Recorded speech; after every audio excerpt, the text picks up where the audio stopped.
You really,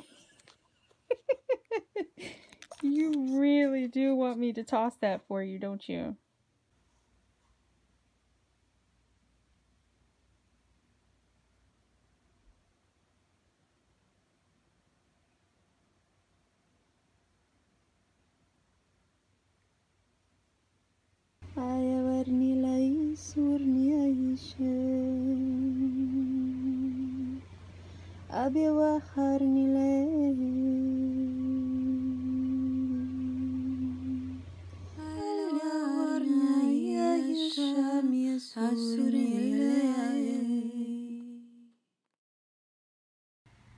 Hello, Virgo Sun, Moon, Rising. This is your August 2020 message, 2020 and beyond, right? So whenever you choose to watch, I do consider it a timeless message. So although I am recording it for August 2020, I do leave it open that this reading would reach you when it needs to, whether it be now at the upload time or months or years down the road. I do consider my readings timeless.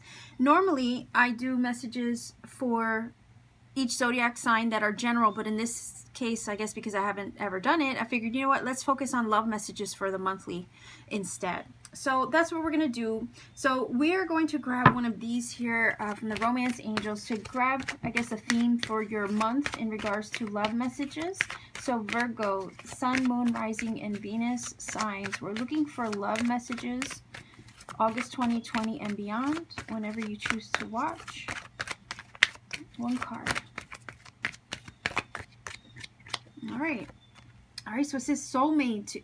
Yes, this is your soulmate. Okay, so maybe if some of you were questioning a love connection that you have with somebody, there's your answer. All right, so let's see if we can get 3 tarot cards to help accompany this love reading for you for August 2020 and beyond. 3 cards, please. Okay. All right, so we have the 3 of Cups.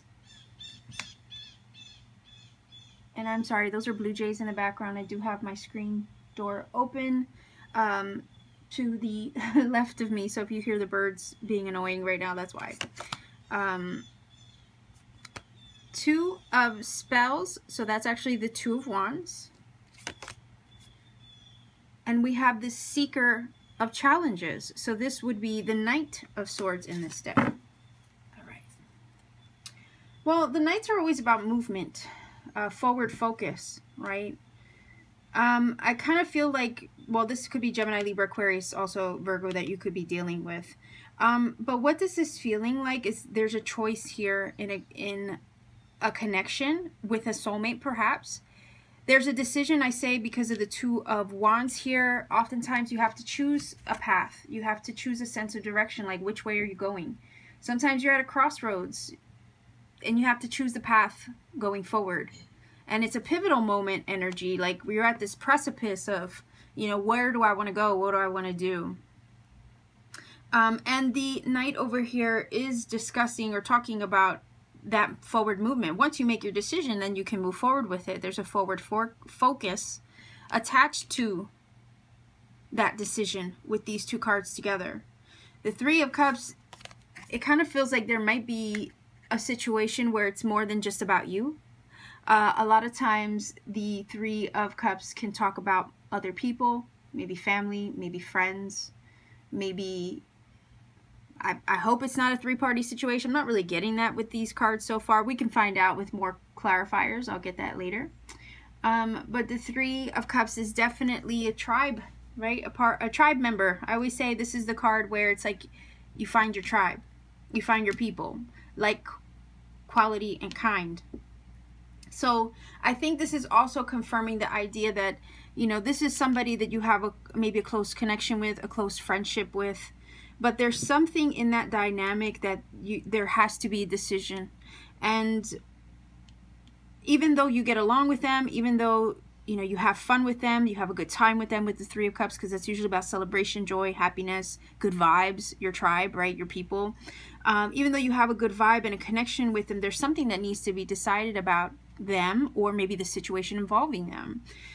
Sometimes the Two of Spells or the Two of Wands and the Three of Wands can sometimes talk about like choosing your journey, choosing your sense of direction, right? But a lot of times it can be very literal in the sense that it can talk about travel or going somewhere. And again, we have the Knight of Swords here with the Seeker of Challenges.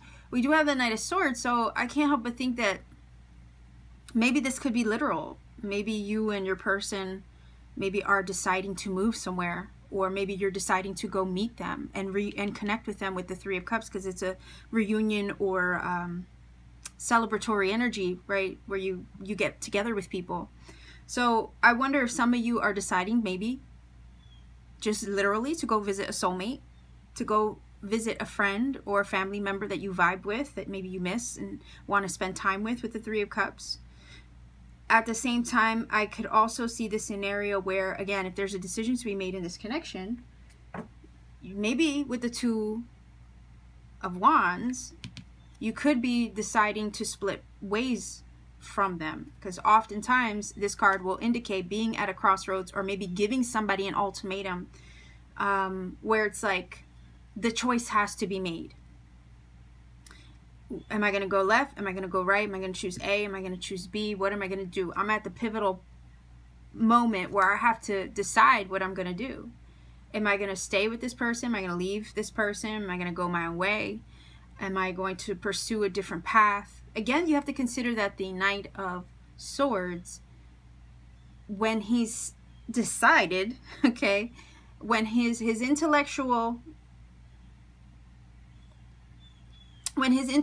focus is like pinpointed something, he goes full speed ahead. It's like head first into a situation. That's all he has his eye on. He has his eye on the prize, and he's going to move full steam ahead. So I think once a decision is made in a connection, it's forward movement. There's really no stopping the Knight of Swords, because it's a very fast moving energy. It's forward thinking as well. So I kind of feel that if there is an ultimatum somewhere in the dynamic of this situation, someone's going to have to be prepared for the, I'm almost feeling like this energy of, I guess, the aftermath. I guess that's the word I'm hearing. Somebody's going to have to be prepared for the aftermath of that choice. Because whatever comes next is going to happen quickly with the Knight of Swords. So once a decision is made, it's like, okay, there's really no stopping that forward momentum once it's put into motion, if that makes sense. So likewise, same applies if you're actually going to visit someone you love or someone you care about.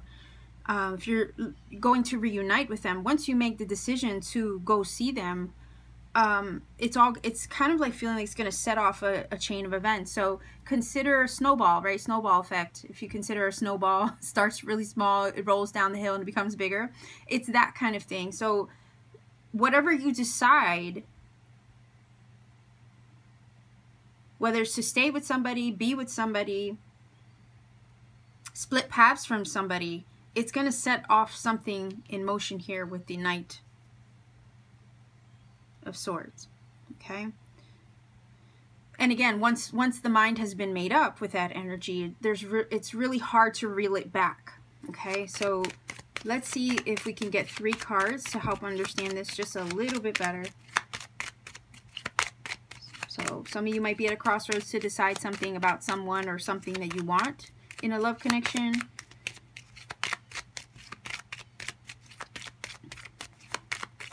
But whatever you decide, again, it's going to set things off into motion.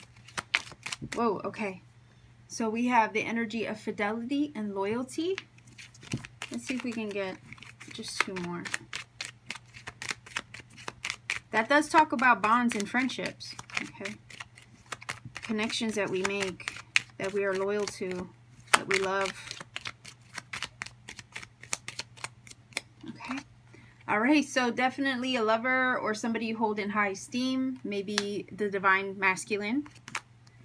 Okay, and then there's the enemy card. So the enemy card can talk about sometimes energies that are outside of our control, some things that we can't help because it's, again, out of our immediate...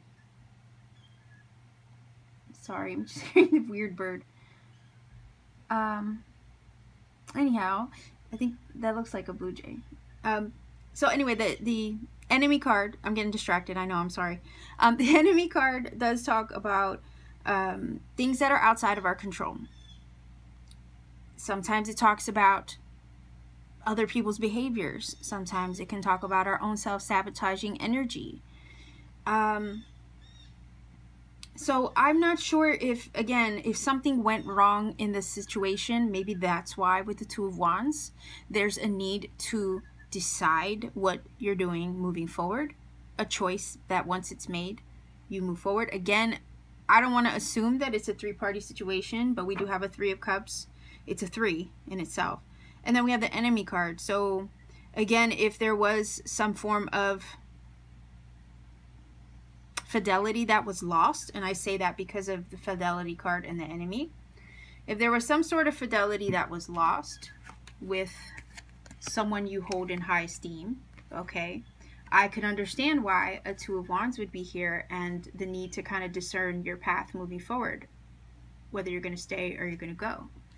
And then again, the severity that I'm feeling from this Knight of Swords, that once the decision is made and once he stands in that truth, it's like, okay, there's no really pulling it back. Once a decision is made, it's made. Okay, that's kind of what I'm feeling from this. So I could see how with some of you it might be an ultimatum in a relationship, you going your own way, again splitting that path with the Two of Wands. Sometimes you can talk about that, maybe giving somebody an ultimatum. If they can't shape up, then they have to ship out, you know, it's that kind of thing.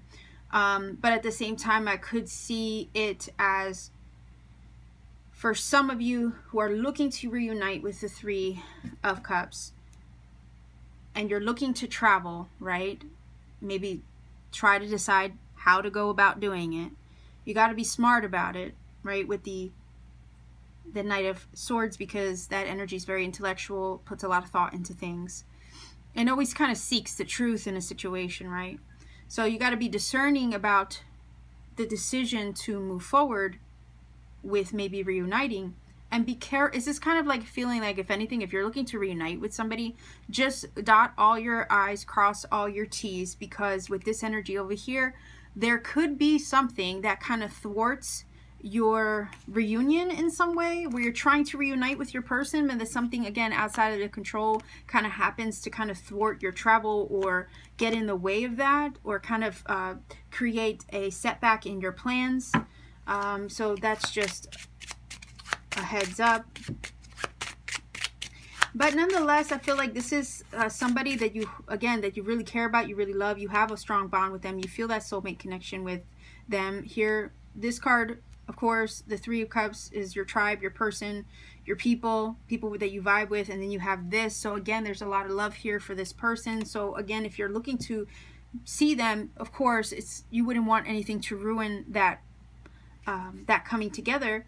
And then if you're looking to split paths from somebody because, let's say, something went wrong in that dynamic, I could see how that would be hurt, you know, painful to make that decision to go your own way. Okay, so that's kind of what I'm seeing here. Two scenarios.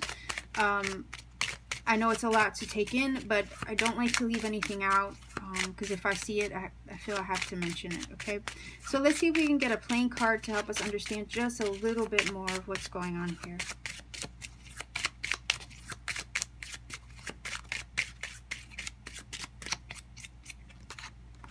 Okay, so Nine of Pentacles energy is very independent, right? Self-sustaining.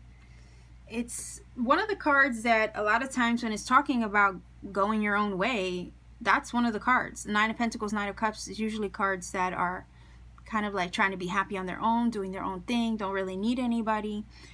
So I can't help but think that for some of you, this Nine of Pentacles is definitely talking about your independence. It is an energy where it's like, you know, I can do it on my own. I can provide for myself. I can take care of myself. I have to forge my own independence with the Nine of Pentacles. I can, you know, take care of what I need to take care of. I don't need anybody to prop me up or lift me up. It's very strong energy to have. So if you are splitting paths, if you're going your way, if you're hyper focused on something that you care about, you know, your future moving forward, I guess, with the Knight of Swords, you know, if you're hyper focused on moving forward, right, I could see why that Nine of Pentacles is here. So as far as reuniting with somebody and maybe having that enemy pop up somewhere and kind of thwart your plans, and you have to kind of reroute your itinerary. That's kind of what I'm hearing. Reroute your itinerary in some way with the Nine of Pentacles. It's kind of giving me the feeling that it's very literal in the sense that it might be a money issue, right? You might have to come up with extra funds, maybe work a little bit more to get the funds to kind of readjust your plans or something like that. I know that sounds very specific. It's probably only going to be for a few of you. But at the same time, the Nine of Pentacles is very prosperous energy. So even if you have to come up with a strategy as far as financially to go see your person, when, you know, as far as the travel, it doesn't look like you'll have a hard time coming up with it. You might have a kink in your plans, but that doesn't mean that you won't eventually have what you need to go see your person. Okay. So two different scenarios. So I just want to, again, just go over everything. Let's see if we can get some final oracle cards for you, Virgo. Again, if you're splitting paths from somebody, you know, you're very determined, I feel, with the Nine of Pentacles and that Knight of Swords. Very determined to make your own way, go your own way. So let's see. All right, it says, don't make decisions based on guilt or what you think you should do, for this is only in being true to yourself that you can be true to others. Well, here's the energy of decisions, right? Having to come to a decision. So just be true to yourself. And I think the Knight of Swords would do that, be true to themselves in regards to decision making. Reason for that is that the sword itself that he holds is an energy of truth and clarity and having clear sight. Okay. So it says, look deep within your heart and you will feel my love. My love for you is as deep as the ocean. And then it says, if you could do anything, what would it be? The answer dwells in your heart, not in your mind, for the heart is the gateway to the soul. So again, the decision here, right? If you could do anything, what would it be? This is kind of just saying, hey, just listen to your gut when making decisions and being discerning. It says, look deep within your heart, you'll feel my love. Again, this is somebody that you love. Or that you care about deeply. We have this energy here. We have the soulmate. Again, the vibe of your tribe with the Three of Cups is here as well. So I could definitely understand if there is a decision to make. Like I said earlier, I can understand how it would be difficult, especially if you have a deep love for somebody. So Virgo, this is your reading. I'm going to leave you here. If you feel that this has helped or connected for you, by all means, please do let me know in the comment section down below. Like, share, subscribe. Click that bell for notification as well to support this channel so you never miss a video. And if you want to book a personal reading with me, all you have to do is check me out on Etsy, see what readings I have available, and you could book a reading at any time. So much love and blessings to you. Take care wherever you are and be safe. Keep shining.